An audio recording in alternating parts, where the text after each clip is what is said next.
રાજુલા જાફરાબાદના ગ્રામ્ય વિસ્તાર જળબંબાકાર થઈ ગયા છે। સમઢિયાળા એક ગામથી ચાંચ બંદર જવાના રસ્તા પર પાણી ફરી વળ્યા। વરસાદી પાણીના કારણે ચાંચ બંદર ગામ સંપર્ક વિહોણું થયું। સવારથી કોઝવેની બંને તરફ વાહનો અને રાહદારીઓ અટવાયા।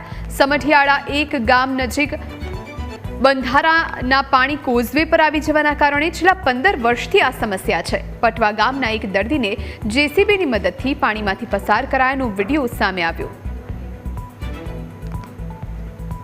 વિભાગની આગાહી અનુસાર અમરેલી જિલ્લામાં છે તે મેઘતાંડવ જોવા મળ્યું હતું ને ખાસ કરીને રાજુલાના જાફરાબાદ વિસ્તારમાં વહેલી સવારથી અંધરાધાર વરસાદ ખાબક્યો હતો, જેને પગલે રાજુલાના દરિયાઈ વિસ્તારના ગામડાઓ છે તે બેટમાં ફેરવાયા હોય તેવી પરિસ્થિતિ જોવા મળી છે। આપણે દ્રશ્યો બતાવવા માંગીએ આપ જોઈ શકો છો ન્યૂઝ કેપિટલની ટીમ છે તે ચાંચ બંદર ગામે પહોંચી હતી। ચાંચ બંદર ગામ છે આપ જોઈ શકો છો અત્યારે બેટમાં ફેરવાયું હોય તેવી રીતે અત્યારે સંપર્ક વિહોણું થઈ ગયું છે। ત્યારે આગળના ખેરા પટવા સહિત જવાના ગામના રસ્તાઓ પણ બંધ થઈ ગયા છે। ત્યારે સ્થાનિક લોકો પણ મુશ્કેલીમાં અવારનવાર ચોમાસામાં છે તે આ લોકો છે તે અહીંથી અવર જવર કરવા માટે મુશ્કેલી કરતા પડતી હોય છે। ત્યારે આપણી સાથે સ્થાનિક અહીંના લોકો છે એને પૂછીશું, ભાઈ શું તમારે તકલીફ છે ને કઈ રીતની પરિસ્થિતિ ચોમાસામાં થતી હોય છે? અમારે રોજ જો 2-3 ઇંચ પાણી પડે ને તો પણ અહીંયા જો પાણી આવી જાય છે, છેટ મવા સુધીનું પાણી આવે છે। આ બંધારાની કેટલી વાર માંગણી કરી પણ બંધારો કાંઈ ઊંચો આવતો નથી।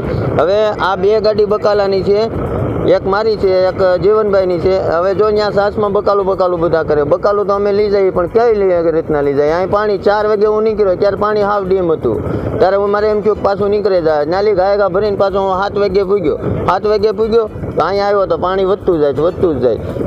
આ કયા ગામ જવાનો રસ્તો છે ને કેવી દર વખતે મુશ્કેલી પડે? ચાંચ જવાનો રસ્તો છે, ચાંચ ખેરા પટવા 3 ગામનો રસ્તો છે। આ ચાંચ જવા માટેના 3 ગામ, આમે આટલું પબ્લિક છે, અહીંયા આટલું પબ્લિક છે, અવર જવર કાંઈ થઈ શકતી નથી। એનું કારણ શું કામ નથી થઈ શકતી? હવે આ પાણીને લીધે કાંઈ ઓલું થતું નથી। આ બંધારો થોડોક ઊંચો આવી જાય ને તો પાણીનો નિકાલ થઈ જાય ને તો અમે જીવી છીએ ને આવીએ છીએ। આ રસ્તા પરનો બંધારો છે તે પુલ છે તે ઊંચો થઈ જાય તો લોકો છે તે અવર જવર કરી નાખે। આપણે બીજા દ્રશ્યો બતાવી આપ જોઈ શકો છો કે આ રસ્તા ઉપર અત્યારે આપ જોવો છો વહેલા સવારે 8 વાગ્યાથી લોકો છે તે પરેશાન બની રહ્યા છે। તેઓને ખાટ ખેરા પટવા સહિત ચાંચ બંદર જવું છે પણ પુલ ઉપર પાણી આવી જવાને કારણે લોકો મુશ્કેલીમાં મુકાયા છે ને ચાંચ બંદર ગામ છે તે અત્યારે સંપર્ક વિહોણું બન્યું હોય તેવી પરિસ્થિતિ છે તે રાજુલાના દરિયાઈ વિસ્તારમાં જોવા મળી છે। દશરથસિંહ રાઠોડ, ન્યૂઝ કેપિટલ, ચાંચ બંદર, રાજુલા।